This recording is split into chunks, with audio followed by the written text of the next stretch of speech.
1, 2, 3, 4, 5, 6, 7, 8, 9, 10. Royal Blue podcast sound check. Friday show live. 1, 2, 3, 4, 5, 6, 7, 8, 9, 10.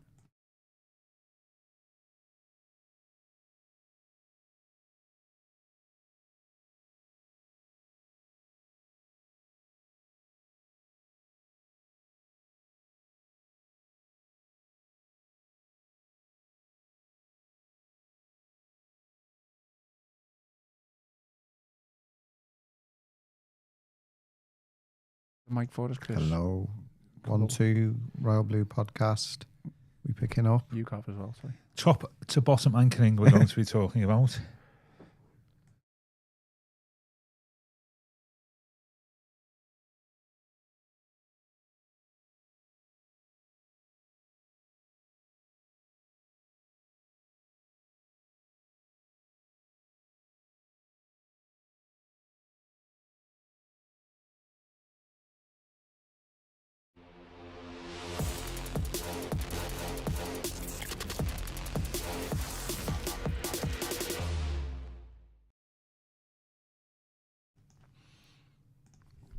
Hello and welcome to your Friday edition of the Royal Blue podcast. I'm your host, Ian Kroll.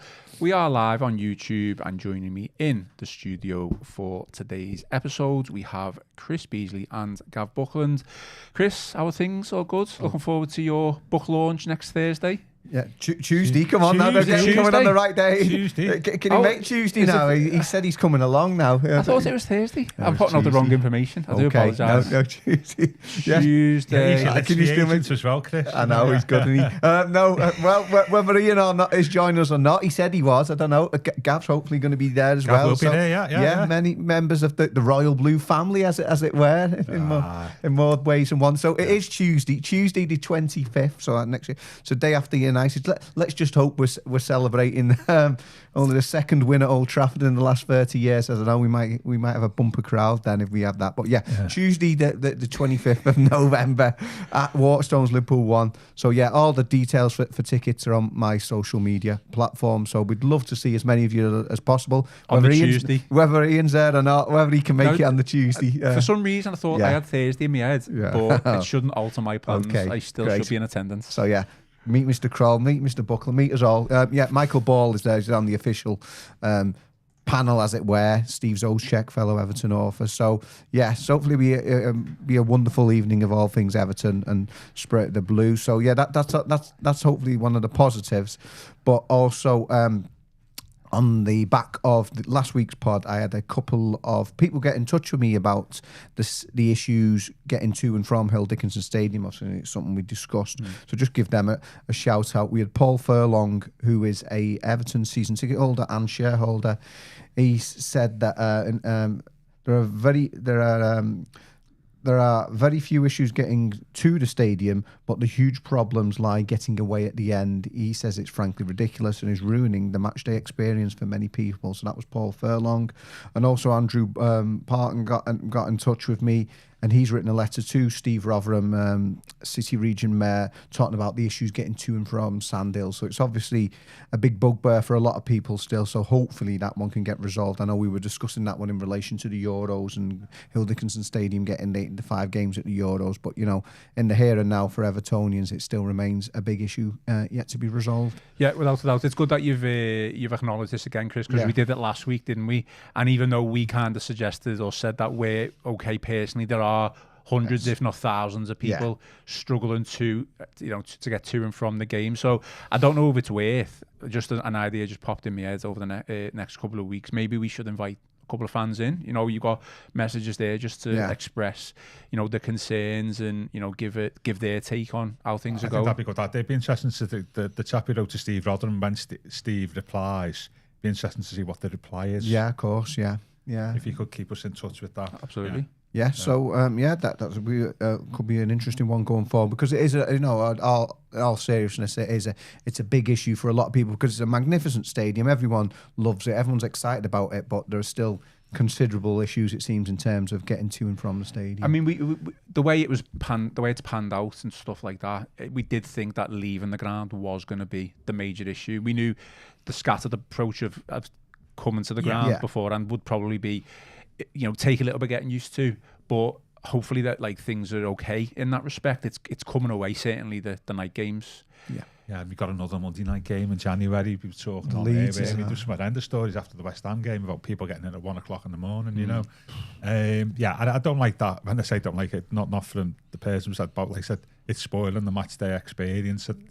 That's something you don't want, is it? No. If you're the club, if people feel it's spoiling. Well, the it would match put day you 'cause off, of wouldn't it? problems. Especially if it's on the telly and you think, I'll just swerve the Monday night game because it's on the telly. It's not good for everyone. No, nobody wants that. No. Do I need another rant about the Arsenal game being? What is it? 8 o'clock on the Saturday night? Well, as we did mention on yesterday's show, Gav, that the first display from the 1878 is going to be on the night of the Arsenal game, so that'll be good. How are you, Gav? All good? So I thought it was Chris's pod. I was just merely making up the numbers. To be honest with you, you know.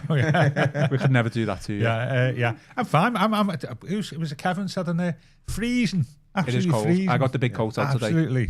Absolutely freezing. I went for walking on Wednesday and I was perishing. And bottom of Old Street by Leeds Street is freezing in the middle of July. And It's like Narnia. It was then. Yeah, I'm good. I'm looking forward to Premier League football coming back. The international break was interesting. Probably the most interesting, exciting international break with some of the home nations anyway. For the recent times, yeah. Look up 17th of November 1993.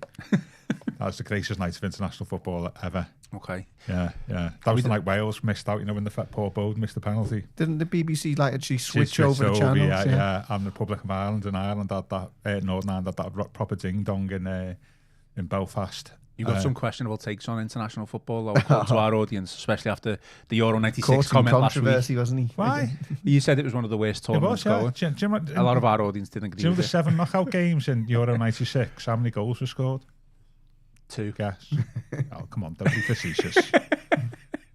How many? I was 10, Gav. Yeah, no. How many? How many games? 7 games. Seven knockout games. How many goals okay. were No, 10. I don't know. Yeah, 9. Yeah. Goal a game. 3 goalless draws. A 1-1 draw. Hopeless tournament for standard of football. Get the cultural impact like your World Cup in '90, but in terms of a tournament and the football on the pitch, Italian 90 and Euro 96 2 worst tournaments of my lifetime. There you go. Okay, but football came home, Gav.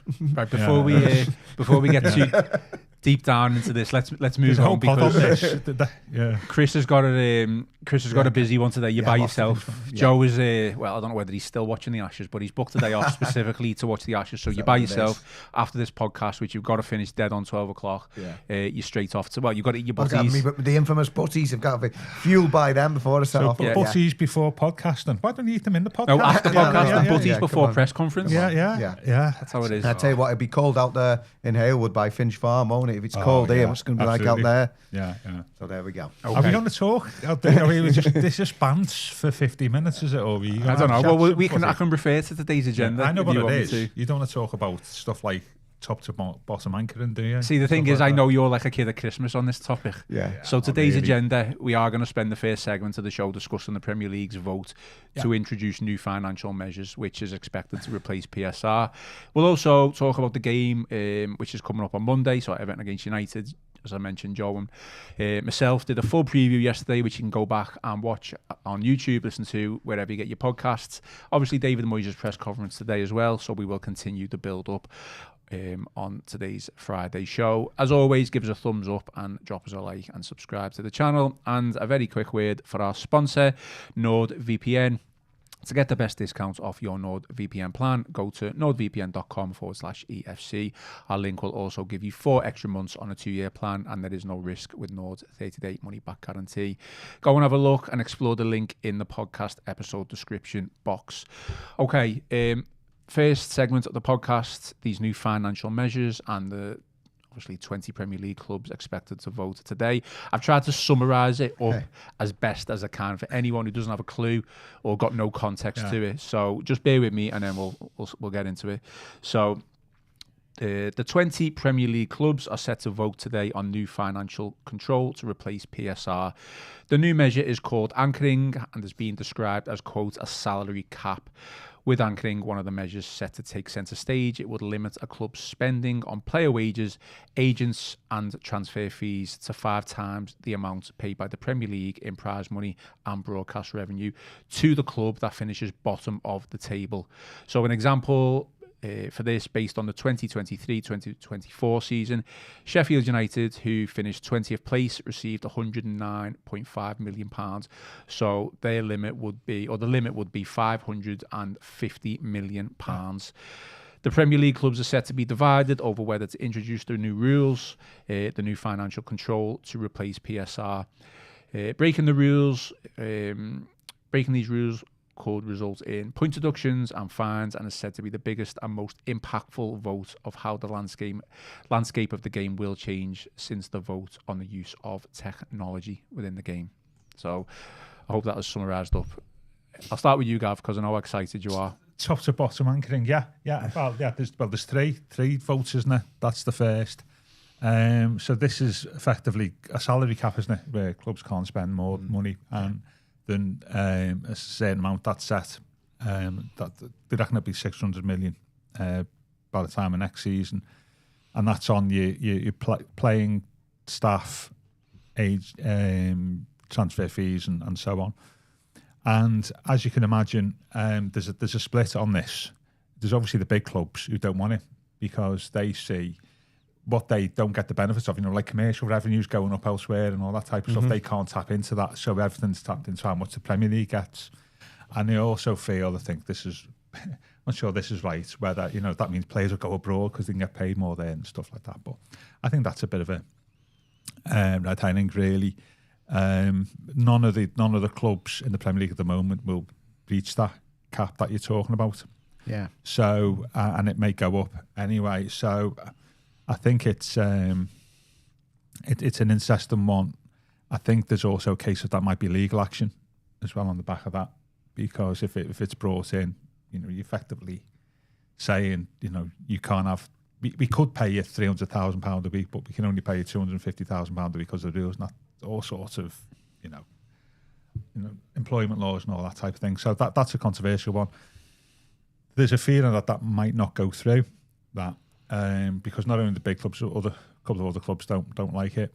Then you've got your SCR, squad cost ratio, which is the second one. Is that the UEFA model? Yeah, isn't and it's slightly affect clubs differently because 9 out of the 20 clubs are already subject to this through UEFA. That means you can't spend more than 70% of your revenue for the year. And that's not just like your commercial revenue or that, like that. That includes like your profits on transfers. You can't spend more than 70%. This is the UEFA rules on your squad. So that's agent fees, all that type of stuff. You can't spend more than 70%. But what they're saying is they'd like for the Premier League be 85% because there's other clubs who are not in Europe and all that type of thing. So that's slightly more amenable. The clubs who are against that are the mid-table clubs. You've got ambition to a degree. Your Palaces, Brightons and Bournemouth, because they just think that's stopping them spending what they could otherwise do. So that, I think there's a feeling that will go through. That actually big clubs are quite happy with that. So you got that. There's a split there, but they reckon that'll go through. And some clubs, if the first one doesn't go through, the anchoring will vote to put the second one in. And then the third one, which is a bit of a boring one, this isn't even for me. System and sustainability resilience, which just checks on whether you've got enough money to pay future transfer commitments, all that type of thing, that you've got money in the bank, and that's to do with the independent fund football regulator. That's the type of thing that they will be looking at in terms of have you got enough money in the bank to pay your players, all this type of thing. So there's actually 3 different things to be voted on today in that sequence. I think the intelligence is out there that Everton will vote in favour for all 3. I think Liverpool will as well. But there's obviously big clubs that are against the salary cap thing. The middle table clubs with ambition are against the squad cost ratio. The third, I think, is a bit of less important. So it's interesting. But the thing is, you can't just see it in the context of that. You have to see this in the context of the problems that the Premier League faces at the moment, which are manifest, aren't they? We spoke last week about the the growth of European football and male football encroaching on the Premier League, where you can't play games on certain days of the week, and there's only the time will be in the future, won't it, in the near future, where they'll play Champions League games of a weekend. You know that type of thing. You've also got hanging over them the outcome of the City case, which could make or break the Premier League. You've got the domestic rights that have been hugely important to the Premier League clubs and the Premier League itself, that they actually have peaked and they may reduce in future. So there's a lot of pressure on the Premier League at the moment. That's not just this. That's one of the issues, that actually getting the finance regulation source. But we've got all this other stuff going on at the same time. So it's probably a bit of a crossroads, really, the Premier League, and overlooking all this is like threats of Super League breakaways and all this type of stuff. So this is just one of a few problems the Premier League got at the moment. There's just one other thing to say, which is a bit of a rant, is you see what the punishment is for the second one, the squad cost ratio is. The first time, if you breach it, you don't get any punishment, and the second time is 6 points. But when we had PSR, we got a 10-point deduction for the first time. We officially breached it, so it's a bit less of a punishment than the old PSR, of which there's still clubs who still want PSR, by the way. Well, there was no penalty framework, was there, with regards to what we did? Yeah. Chris, we've got a comment here from James Graham who says it still doesn't allow the lower teams to catch up with an advantage, the so-called Big Six. Yeah. I mean, for me, it all comes down to competitive balance, and like, if this vote passes, obviously the anchoring top to bottom situation, just to be specific on that, how does the competitive balance come out from everything? And how do you see that if the vote was to go either way? Do you see it to be a bit more competitive, teams who are at the bottom end of the table compared to the teams at the top? Yeah, I'm just glad Gav's there, to be honest. With his background and the financial world and figures and stuff like that, because like you say, we just want it that there's a system there where hopefully as many teams can compete as possible. But it's interesting, as Gav has mentioned already, nobody actually breaks this threshold. No. Anyway, so you're going to implement a salary cap, and nobody's close to. Well, obviously they said Manchester City may have breached it a couple of years ago if the current the proposed rules were in place. But at the moment, nobody's in line to breach it. In fact, I think they said the only two teams in world football who would be Real Madrid and Barcelona. So that was interesting. But anything that can make the Premier League more competitive, but I don't know, will it do that? I mean, Gav has got a better handle on this than I have. There's so many unresolved issues. Ben, I can see the comments were coming in before when Gav were talking. As people were saying, what about the 115 for Manchester City? Don't know, those charges still haven't had the verdict on that one, and we're already talking about moving on to new systems and ripping it up and starting again almost. So I don't know. There's so many different ways that this could go, and like Gav says, people are going to contest it. Or I don't.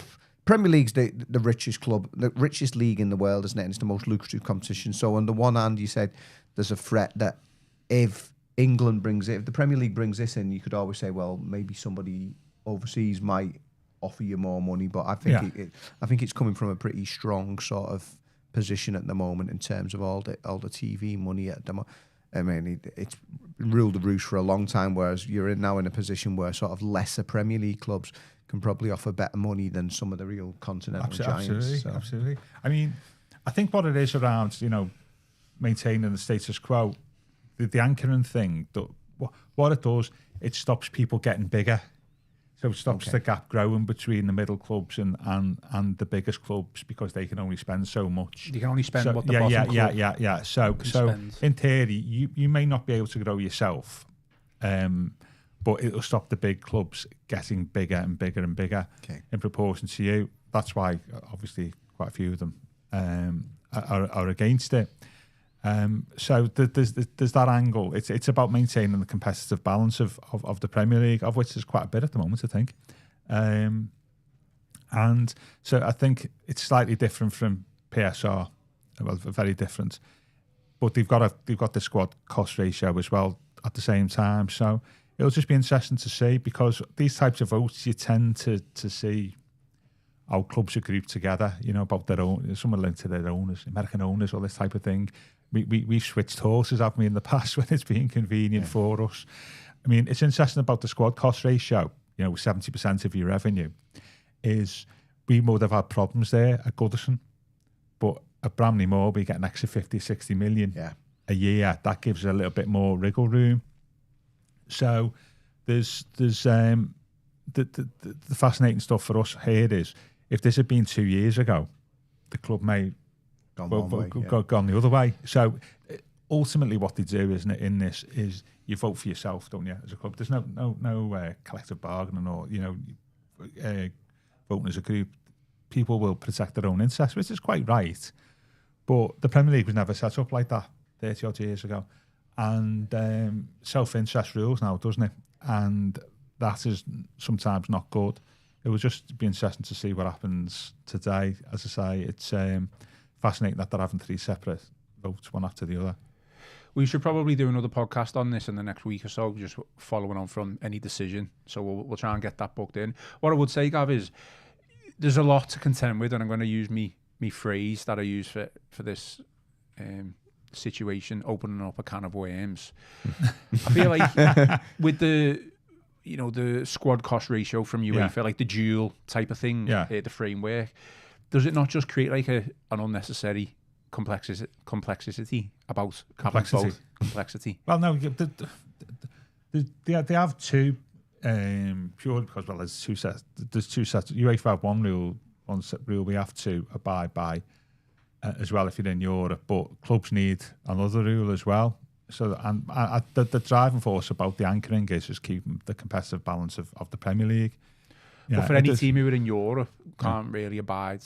They have to abide by the new anchoring rule if it comes in, but they're really going to have to abide by UEFA's rule as well. Oh yeah, absolutely. That's what I mean. And the anchoring, this the other thing, the anchoring rule. If they meet the UEFA restrictions, they're not going to break the anchoring rule either. So it's all smoke and mirrors. So to a degree. That was my point. That's your point. Yeah. You've got 2 rules. Yeah, you can break one. So why not just follow UEFA's rule? Well, that is an option. You see that they may, as I say, they may not go with anchoring, and they may just want the squad cost ratio of the measure, as the measure that they're compared to. So. Is there a situation of just an easing of PSR rather than, I guess, that's a termination? There's still clubs out there. The middle ranking clubs who've met PSR for years, we know who they are. They were quite happy with it. So why do we need to change? And that's the problem, isn't it, about the Premier League being so layered, isn't it? There's different people want different things out of the rules, don't they? And that could be an option where they have something like a squad cost ratio and some sort of watered down version of PSR. And we will see, but it's always a good litmus test, this, about the feelings of the clubs towards each other and the Premier League in itself. I mean, my guess is Forest will just vote against anything. So there's a comment here, and I'll ask a question. So today, Etel4397 says, today's decision will not help the lesser clubs due to the fact the top 6 ruler meetings and the Premier League seem to side with them 99 times out of 100. What's the vote? Sure. Isn't it 14? 14, yeah. So it's not 6. 6 is not going to make a lot of difference. That's what I mean. So it's got 14 clubs, the majority. It's not like 50-50. Yeah. Or just shy of 3/4. You just need like an 11-9 vote. It's got to be 14, hasn't it? Yeah. So even if you get 13, doesn't pass. Yeah. Which is mad, isn't it? Well, the original vote on the Premier League TV rights in '92 was divided by 1 vote, wasn't it? 1 vote the other way would have gone to ITV, not Sky. And so it can be quite pivotal. And I know what you're saying, and I'm sure that they do have Eltel saying, and I'm sure they've got enormous influence. But when it comes to votes, every club gets 1 vote, and you've got the Big 6 need the support of another 8 clubs, don't they? And not the Big 6 don't necessarily have got the same self-interest, by the way. We've seen over the sponsorship rights where related parties where it's in City's own tests to have it, but actually originally like all the big clubs were voted against it because they didn't want City becoming massive, you know. So it's not, the big six are not necessarily all thinking together. Going back to what I was saying before, we are the big six, let's keep the big six. Within that grouping, there are various factions, aren't there? You know. Well, apparently, I can't remember the guy's name for reference, I'm sorry, but this anchoring proposal was pushed by an Arsenal executive who's no longer at the and they reckon Arsenal votes against it now, don't they? It's just mad, isn't it? Yeah, absolutely. Yeah. We've switched votes on various issues because it suited us. And I think definitely the big six have got power, but they've only got one vote. And within that, as I say, you've got some American owners within that big six. You've got some, obviously, Middle Eastern elements, you know, Manchester City, you know, and if you include Newcastle, Saudi. And so it's not, big six is not a group that all work together in their own interests. There's some major opposition there towards City, say, over the legal case. So it's not. I know what LTL's saying. That sounds as if that is the case, but in reality, it isn't. I mean, Chris, the owners, the Freaking Group, have reportedly injected £107 million into the club this week. How do you see that? Is that in preparation for any of this type of thing? But would that even be included? No, it wouldn't even be included. No. That's just on the phone. That's just to cover our transfers and bills and stuff like that. You know, it's not to do with this. Yeah, like I said, that just is that like cash flow? Yeah. So that is, you know, the third bit. You know, the third rule about system and sustainability. Making sure you got enough cash. That's the type of thing is related to that. You see.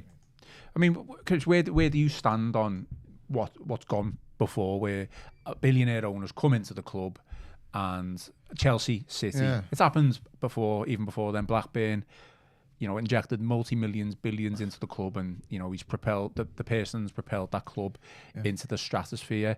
Now those clubs are voting against wanting to do that again, aren't they? Well, the problem was that was since football started.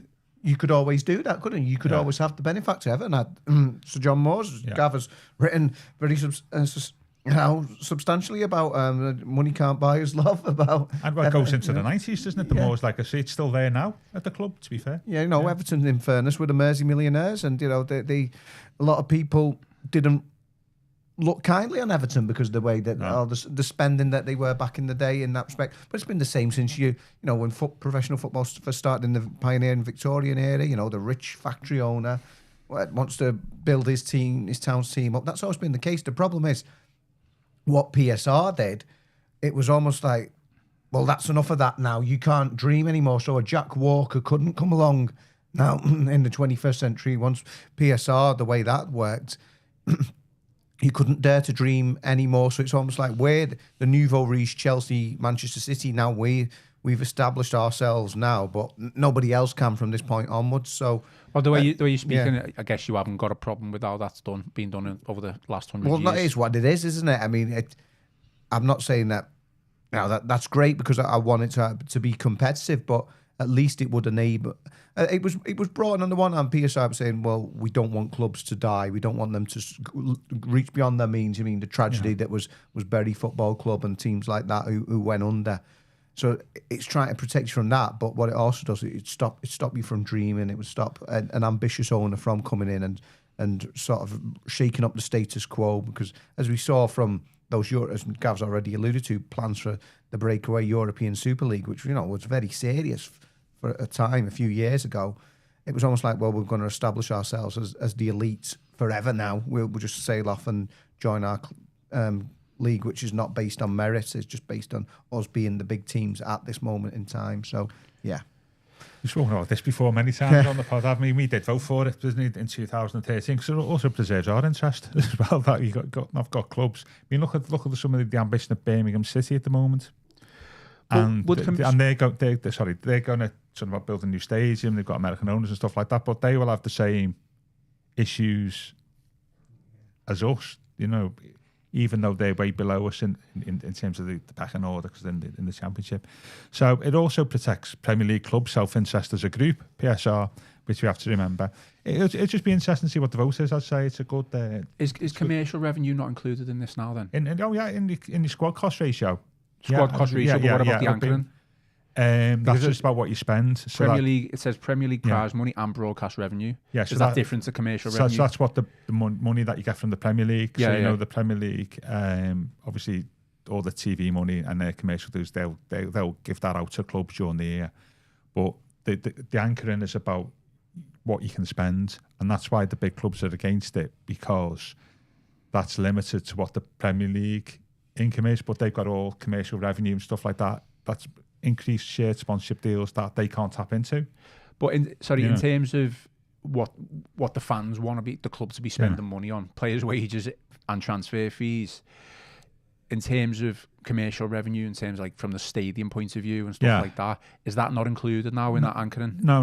It's about what you can spend. That's what I mean. So the only thing what affects your spending power is the let's say what the bottom club gets off the Premier League and a multiple of that. But commercial revenue was a big part of PSR though, wasn't it? Yeah. But the thing is, it's all right. But to spend that, you've got to have the money coming in, haven't you? So, the more money we get in, you can still spend. You can spend more because you get like money off the stage and commercial. You can spend more than you can do previously, but not breach. No, I'm just trying to get my head around it myself. So, on the books of this new potential proposal of anchoring, it is literally just prize money and broadcast revenue that would be taken into account. No, that what you spend. So it's like what you said at the start, 109 million that Sheffield United got in. So you can only spend 5 times the amount that the lowest club got off the Premier League. Yeah. Okay, so that could be like 550 million. But bang on a minute. But you've got to get the money coming in through the door to spend that money, haven't you? You can't just go around and spend. Everton can't spend £550 million next season because of it, because they haven't got the money coming in. Okay, I get you now. So we're still restricted by the money coming in through to the club. But obviously, the Bramley more stadium income or sponsorship means we can just spend more, but without breaching. Because there's no way we're going to spend £550 million on players, in the season. I think our squad cost is £205 million. So just a bit of light relief there. James Graham says, does £6 donuts help PSR? Absolutely. How many? How many? It's a bit dry subject, but it's enormously important. This because it affects all clubs, but it affects Everton in particular because we're going through change. So you can see exactly why it suits Everton to vote for all them three. For the first one, because we don't want the big clubs galloping off in the sunset, being able to spend more than what they can do at the moment. The second one, because of Bramley Moore, we've got increased revenue, so actually we're going to meet the squad cost ratio. And the third one is because we've got the Freakins is not short of a few bob, as and just seeing like the money that's being pumped in. The third one is also suitable, so you can see why we're happy with all three. Whether that would be in the case of Goodison would have been a moot point though. Okay, well, we're going to have to move on because we've got just over 15 minutes. We spent half an hour talking about PSR. Yeah. We will come back onto this subject and we might try and dedicate a podcast to it rather than breaking it down into segments. Chris, let's speak about football. Yeah, like David Moyes, this is my world now. We'll talk about the next 5 games first before we just come on to United. So we've got United away, Newcastle at home, Bournemouth away, Forest at home and Chelsea away. I mean, we've all said how important this period is. We mentioned it yesterday in the show. I'm going to ask you how many points do you think we need from the next 5 games? Because I've got a bit of a comparison, depending on what you say. So we're currently on 15 points. So after the next 5 games, how many points would you like or hope Everton to be on? Like 15, wouldn't it? But we're on 15. Don't say that. We're on 15 now. No. I mean to take. You want another 15? Yeah. No. Let's be realistic, yeah, Chris. If you could take it in segments. United's never been kind, hasn't it? For a long time, unfortunately, there's something. Newcastle has struggled away from home, so maybe something from there. They need to sort that record out at Bournemouth. Outrageous. And the amount of times, not just Joe and myself, but the fans who are spending their hard-earned cash going down there, not getting results. There was Forest at home and Gaitcher's return, of course, and then Chelsea away. I don't know. It's you'd like to think maybe minimum of 8 is a minimum. I don't know, something like that from those 5 games. Is that Who knows? Overly optimistic, Gav? I mean, I think I'd probably say a minimum of 6, just purely because we've got 2 home games in there, and I think we could beat Newcastle, Man United, Newcastle, Bournemouth, Forest, and Chelsea. Forest are the home. I think the home Forest. game. You're looking. I think 7 would be okay there. 7. Yeah. So just my comparison is we're obviously on 11 games now. After taking into account the next 5 games, which would run us up to 16 games. So last season, the 2024-25 season, after 16 games, we were on 15 points. So we're on 15 points now after 11. So we're obviously higher up compared to where we were from a point total tally. When you look at that run of fixtures, it is a tough run. There's no doubt about that. You know, you might look at previously and go, Bournemouth, well, we can easily take a point or should get a win there, but we do struggle. United, we always struggle. I think it's the home games that we have got to really focus on, and I know it's only 2. It's got to be wins. It's got to be wins from there, and I'd take a point against United as well. Yeah, I mean, if you win them 2 home games there, that gives you 6 straight away, doesn't it? And any points on the road then is a bonus. A bonus, isn't it, really? And also tied into the previous 3 games as well, which was, we got 4 points from, so which is just about the minimum, I think, to be okay. So I think if we get 7, I think we'll be.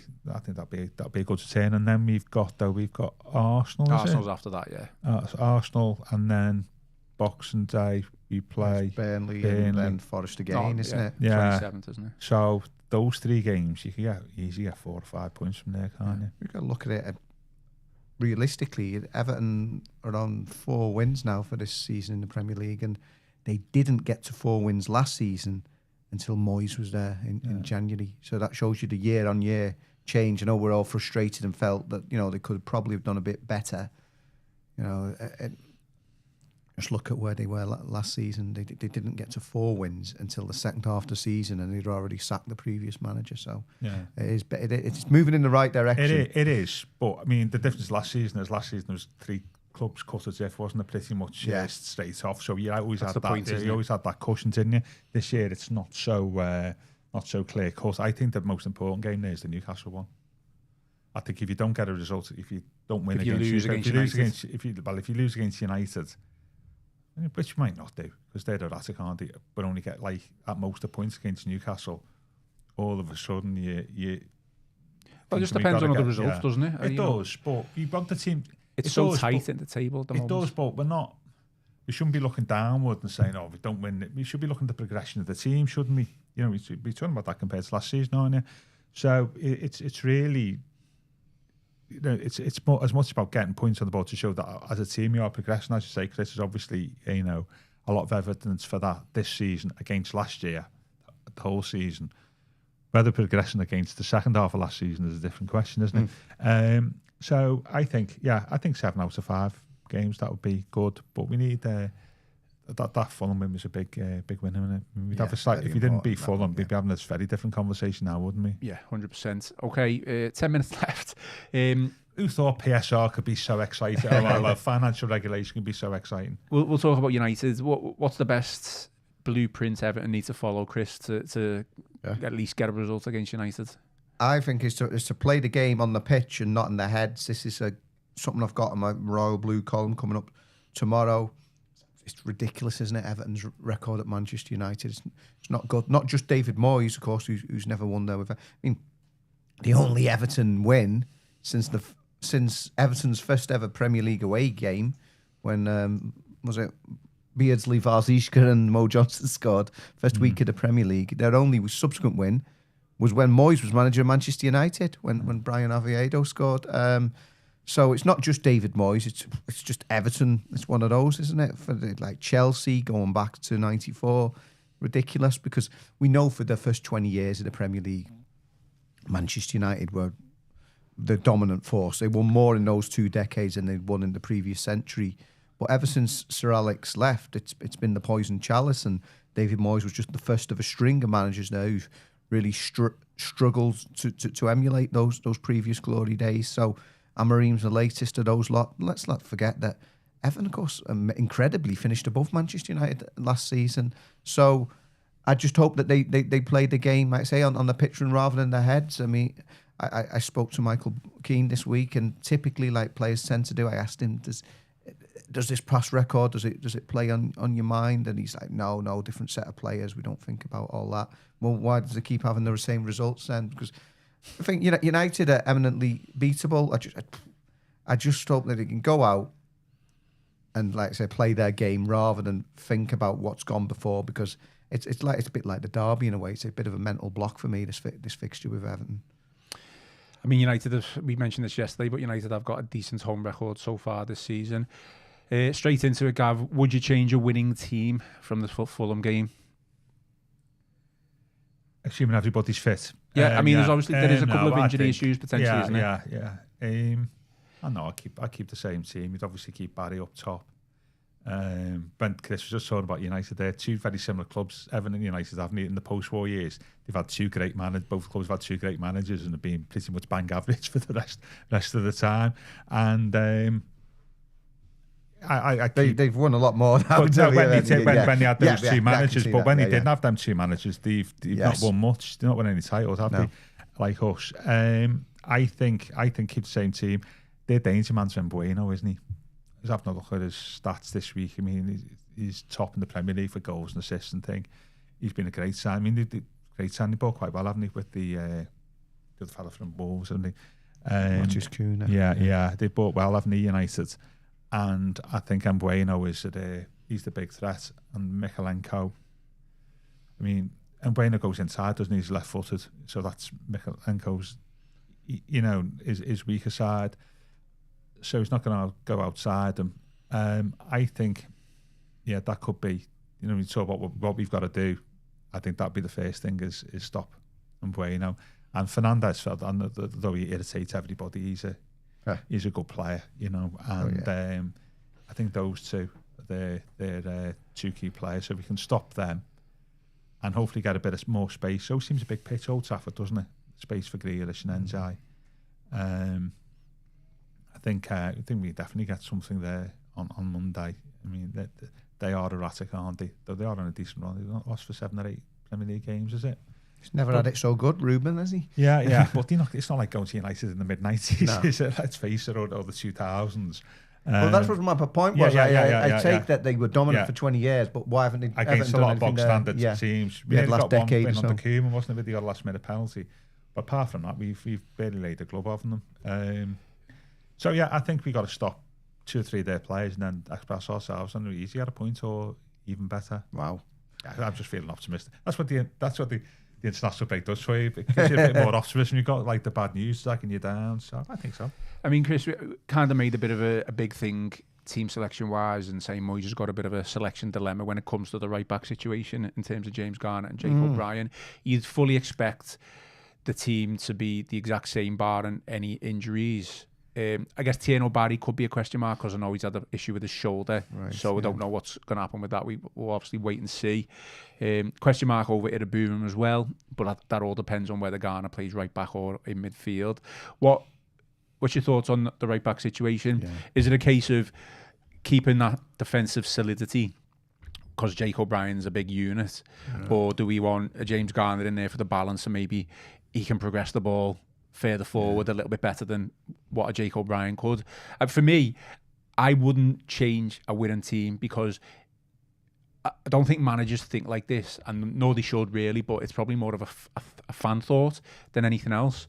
If you change a winning team, you open yourself up to a little bit of criticism if you get beat. Whereas if you keep a winning team, you say, "Well, I had to." I just kept with the winning team. Yeah. So I'm worried for Moyes if he does change it up slightly, like he's opened himself up to that criticism. Yeah, it really could be, couldn't he? But personally, I think away from home against United, I'd rather have James Garner in the middle. I think he offered a bit more solidity than Iraburum. So I could see him doing that. It's something Michael Ball, when he was speaking to me for his column, was saying about how he felt the right back situation would be horses for courses. So whereas it's okay play Garner there at right back home to Fulham, he could fully expect to see Jake O'Brien back there away to Manchester United, and I can see that myself. Fair. So on the one hand, it is changing a winning team, but I could see why he could go down that road. And I think you should approach every game on its merits. You know, I don't think David Moyes is going to rip it up and do some bold new tactics, but I think you should look at every game, say, well, what are their strengths and weaknesses, and let's pick a team accordingly. And personally, I probably would rather see Garner back in the middle for this one, and Jake O'Brien at right back. I think that's a good shout. I think I'm going to come to you, Gav. I think the key is Tim Irabuman. I don't think it's a question of whether Moyes thinks Garner or O'Brien are good enough to play right back against United. I think he knows they're both good enough, and question marks over whether you think James Garner is better defensively. I don't think that should come into question, because he gives the team balance, and I just thought he was a good performance against, admittedly, a weaker team in Fulham. But I think Moyes will question whether Irabuman is capable of playing in that midfield against United. I think that's a fair shout. And that's the question, isn't it? Really? The question's not over the right back; it's the question over who plays in midfield. What you select there then impacts on who you play at right back. Yeah, I think Chris is right. I suspect that he'll play O'Brien right back and play Garner in midfield, because I suspect we got like Fernandes so on there that actually you might appreciate Garner's bit more discipline, knows how to play there, a bit more experience, get around a little bit more. And I think there's still doubts, isn't there, over Irabuman's ability to last 90 minutes. I think if you go into Old Trafford, I think you don't want sort of somebody you think is going to be, blown for tugs after 50 minutes, do you? So I think, though I'd said not to change the winning team, I do think what Chris is saying is right. I think he may, for defensive reasons as well, he'll play O'Brien at right back and then move Garner into the main. I understand it. Just there's a comment there, which is a case in point from what I was saying. James Graham says, I think a lot of fans want to stick with the same team, and it's just, do you leave yourself open to changing a winning team, especially if you get beaten in the next game? Yeah, that's a shout though, isn't it? About Chris's mate Mail and the Rel. However you say it. We just haven't seen enough of him to determine an opinion, really. Is that a bit of a leap of faith to start him for 90 minutes after, 2-3 sub-appearances? Yeah. Right at the international break to take that is the wild card, isn't it? If Moyes is going to take a risk, and I don't think he is a manager who does that, is to play. But we're being told he keeps impressing in training, so let's see him impress on the pitch. No, I think that's a fair point, but I think you know how Moyes thinks, don't you? We always say this, don't we? Two different questions. He's been manager here many years. Is if you had all the money in the world and there was going to be a change, it would be like Garner's going to midfield and O'Brien to go at right back, wouldn't it? Yeah. I would think so. And keep Barry up front. Okay, we'll finish off with predictions before Chris goes and eats his butties. Yeah. I just hope it's not one of those routine 2-0 United that we've seen so many like that. Okay, I've 4-0 last year, was it? Yeah, there's a couple of that gets worse every time. I think they go on an awful run after that as well. That was ridiculous. No, the last two games, because I'm going to include pre-season, was there. I saw it at Atlanta as well, 2-2. And obviously there was a 2-2 at Goodison in February when Everton should have won. They're hopeless, weren't they? That was ridiculous, wasn't it? Yeah. I mean, I think Joe Thomas said that other than newly promoted teams, he thought they would United were the worst team to come to Goodison in a long time. So I don't know, maybe another 2-2 perhaps, 2-2. I'd say you take that, but you got, like I've just said, you need to end that run. But yeah, I think that's still a positive result in isolation. I'll say 2-2. I said 1-1 yesterday, so that's 2-2. That's a bit of a. Yeah. Three consecutive 2-2s in a calendar year, Gavin. I think it has happened actually. I think 1-1. I think that's it's positive. I think that's a good point. I was just talking. We've got just talking as an aside. Just talking. I was with Kevin Sheedy on Saturday night, and not think probably bar for all night, and talk about players, and he scored the worldie in a Screen Sports Super Cup game at the scoreboard end of our end in 1985. Absolute, slammed it in, and he couldn't remember it. Because players you speak to lots of ex-players and you say, remember that goal, and then they can't remember it. He couldn't remember it. He can remember it. I remembered it vividly. So I think I remember it. But when you played that many games, and scored that many goals, as a fan, you always tend to remember these things more. But he's got value, Kevin, on Saturday. He was great. Yeah. You remember lots of goals he did. Nice little story there. Any final thoughts then before we go? We are back on Tuesday, following the United game. It'll be me and Joe, and potentially Connor O'Neill. Unless Chris you want to come in. Doesn't Chris's retainer that we're paying him to be available for the podcast? He's off on Tuesday. Preparing Anna for that event, which is on Tuesday, not Thursday. Yeah, absolutely. So I'll see you Tuesday anyway. Yes, it's Tuesday. Hopefully we see Ian Tuesday. I'll be there. Okay, that is all for today's Royal Blue podcast. Please remember to give us a like and subscribe to the channel. Enjoy your day, enjoy your weekend, and we will be back following the United game on the Tuesday. Let's hope for a win. I've been Ian Kroll, joined by Gavin Buckland and Chris Beasley, and this has been the Royal Blue podcast.